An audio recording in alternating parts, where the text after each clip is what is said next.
Hello mga kabady. So tayo naghuhugas ng plato mga kabady. Dahil hindi na natin nahugasan ito paggabi mga kabady. So kailangan natin hugasan ang ating mga pinagkainan. So yan. Anyway mga kabady, now happy whole week pala ba sa inyo mga kabady. And Black Saturday ngayon kailangan natin ay masipag. So pagka tayo naghugas mga kabady, kailangan natin ito isisiksik to dito talaga yung yung mga sabon kasi nga yung ilalim niyan madumi talaga yan na parang tutol eh. Kung kami mga bata kabady o ako mga kabady ay bata pa o naghugas talaga ako ng plato, ginagamit ako ng abo, yung pinaglulutuan sa abuhan. So yung abo nun, yun talaga yung ginagamit ko pa hugas na plato namin. So mas makintab yun mga kabady, mas tipid. Hindi kami gumagamit ng sabon dahil nga sa abo pa lang sapat na yan mga kabady. So yan. Basta ang araw ninyo mga kabady. Nakapag-outing na ba ang lahat? Kami kasi siyempre tayo ay gipit, hindi natin kailangan mag-outing sa mga nakakaalaga-alaga lang sa buhay na nag-outing. Pero tayo kasi hindi tayo nakakaalaga sa buhay. So is lang sa bahay. Kagaya niya, no, mayang hapon, meron kaming pasok sa panggabi. Yan. Yun. Ngayon pala din ang ngayon pa lang kami ng asawa ko magluto ng ginataan o bilo-bilo kasi hindi kami nakapagluto ng hapon.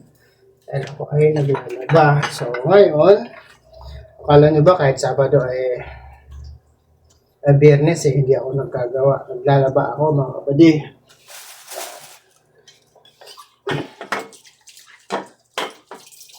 So pag naglalaba ka, maghuhugas kayo ng plato. Ganito. Turuan ko kayo para maghugas ng plato. Kailangan yung plato nyo matunog. Ganyan. Kasi pagka hindi walang tunog yung plato nyo, ibig sabihin, nagdulas pa yan, yung nantiga pa yan mga kabady. Ganyan o. Yan, ganun kalinis dapat. So, asawa ko nasa palengke na nagbubugnot. Hindi ko alam kung bakit nagbubugnot. Pero, yan talaga mga babae. Meron talagang pag-araw ng magbugnot. So, wala tayong magagawa.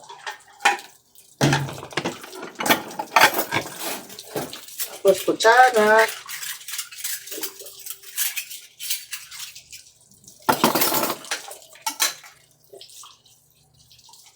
Napakasimple lang ang gawaing bahay, no? Pero marami talagang likas ng tamad, mga kabadila.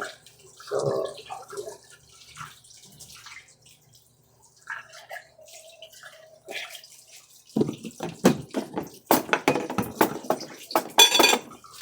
huwag yung pansinin yan, talagang sting talaga yan dyan.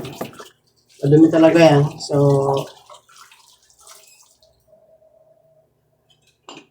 yan, medyo okay na. Pero marami pa akong linisin. Linisin ko pa ang ito.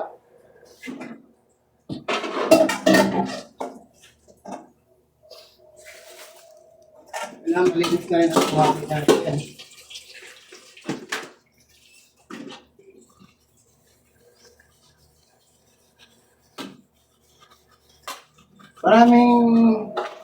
Marami talaga, lalo sa naghuhugas. Bakit ang ibang naghuhugas hindi sinasama yung kaldero or kawali sa paghuhugas?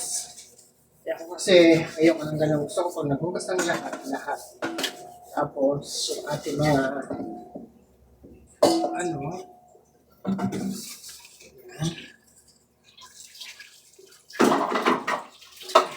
nahingi talaga ako maghugas ng plato.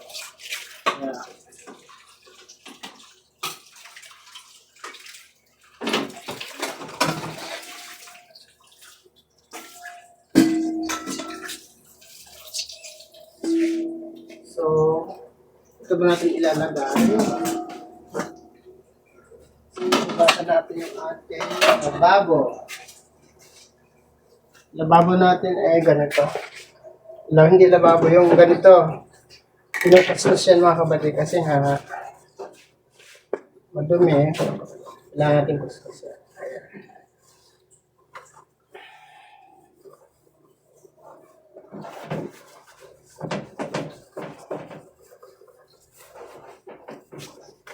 Para malinis.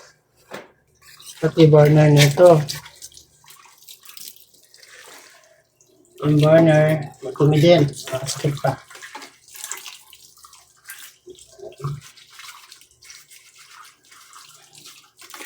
So mamaya, sabi ko nga, magigingatan kami. So, bibili natin yung mga, yung walang kalat. Sakit sa mata yung makalat.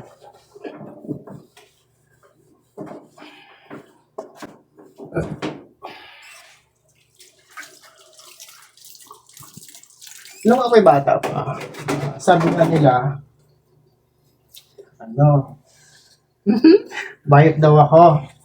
Kasi, ako yung gumagawa ng gawaing bahay sa akin. Nililinis ng plato, ng lahat. Lalo yung bakuran namin, ang laki-laki. So, ako nagwawalis, siyempre. Pag nakita ko ng mga tao nagwawalis sa bakuran, tatawag na ako, oy, bayot. So, ano tanong? Kasi alam ko ba kung maging malinis ako sa pag-isip? Eh, kaysa naman sa nag-iinom ako dyan sa mga kapitbahay, tapos pag uwi, nagmamaoy sa bahay. Diba? Hindi. So, kailangan din natin kasi nakatulong din sa magulang. At paglinis man lang ng bahay. Paglinis na kung ano-ano. So, ayan. Okay na yung ating balis na lang. Medyo magulo yung aking pagganito ng kapatid niya. So, para pag-uwi ng misis, kagaling pa lang ito. Maaliwalas itong ating lababo. Tapos, wala ng kalat. Yan. Tapos itong ating makalat talaga yung bahay namin makabili. Makalat. So, yan talaga eh. Pero sa totoo lang, ayoko nang makalat na ayoko makalat ng bahay. Nakakainis ba din?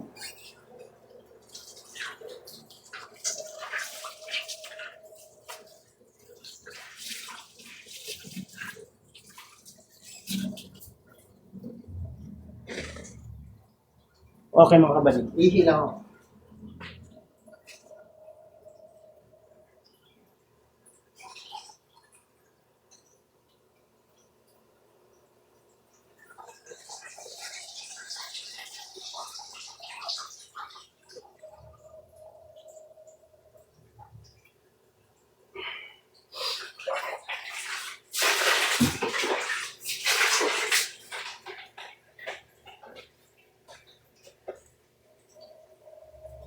Yan, okay na. So, malinis na yan.